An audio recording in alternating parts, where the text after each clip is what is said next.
જી સફળ યોજનામાં અમે 17 મહિના કામગીરી કરી છે। કઈ કઈ કામગીરી કરતા હતા અને શું પરિસ્થિતિ અત્યારે છે તમારી? અત્યારે પરિસ્થિતિ મેન પ્રશ્ન તો એ છે કે લાભાર્થીઓને લાભ જોઈએ છે।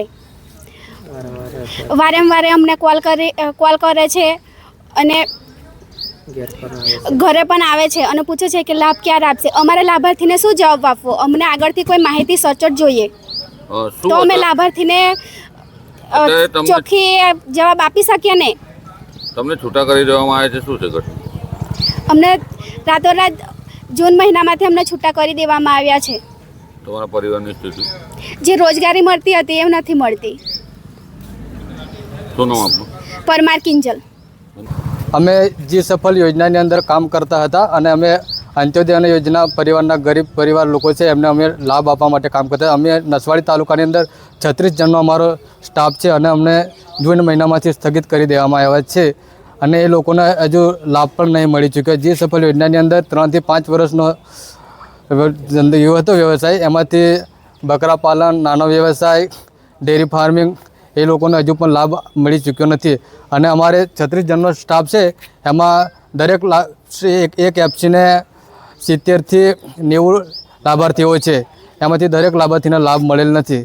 ફક્ત શાકભાજીના લાભાર્થીને એટલો જ લાભ મળેલો છે, બીજા બાકી છે અને એક લાભાર્થીને 74,000નો લાભ આપવાનો હતો અને એમના અમે વોલેટ બી ખોલી દીધેલા છે અને 17 મહિનાની અંદર પ્રોજેક્ટ સ્થગિત કરી દેવામાં આવ્યો છે।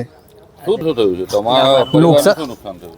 નુકસાન અમારે એ થયું છે કે અમે આદિવાસી વિસ્તારમાંથી આવે છે અને એ લોકો કહે છે કે અમને ફોન કરીને કે અમને લાભ ક્યારે મળશે અને રૂબરૂ મળીને પણ અમને લાભ વિશે માગણી કરે છે અને અમારા નજીકના ગામડા જ અમારે હતા તો એ લોકોને અમે જવાબ આપી શકતા નથી કે ભાઈ તમને નોકરીમાંથી છૂટા કરવામાં આવે, તમારા પરિવારનું શું થયું?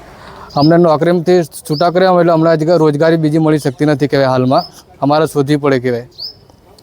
શું નામ તમારું?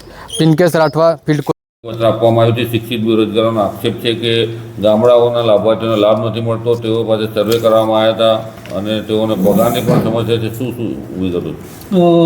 જે જિલ્લા કક્ષાએથી આ જે જી સફળ યોજના હેઠળ કામગીરી કરવામાં આવતી હતી એ ફિલ્ડ કોચની આજે રજૂઆત છે।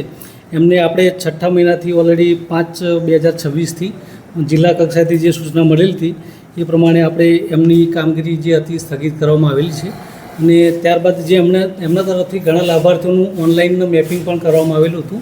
તો હવે પછીના જે બાકી લાભાર્થીઓ રહે છે એ જિલ્લા કક્ષાએથી જ્યારે સિલેક્શન અથવા તો આગળની કાર્યવાહી થશે ત્યારબાદ એની આગળની કાર્યવાહીમાં જે રીતે જિલ્લાથી સૂચના મળશે એ પ્રમાણે તાલુકામાંથી એ પ્રમાણે આગળની કાર્યવાહી કરવામાં આવશે।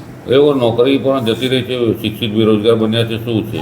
કેટલા કર્મચારીઓ હતા અને કેમ છૂટા કરવામાં આવ્યા? જે તે વખતે જ્યારે નિમણૂક આપવામાં આવેલી હતી તો 36 ફિલ્ડ કોચની નિમણૂક હતી। ત્યારબાદ જે કામગીરી હાલમાં સરકારમાંથી સૂચના મળ્યા બાદ સ્થગિત થઈ તો હાલમાં તે લોકોને કામગીરી મોકૂફ રાખવામાં આવી છે।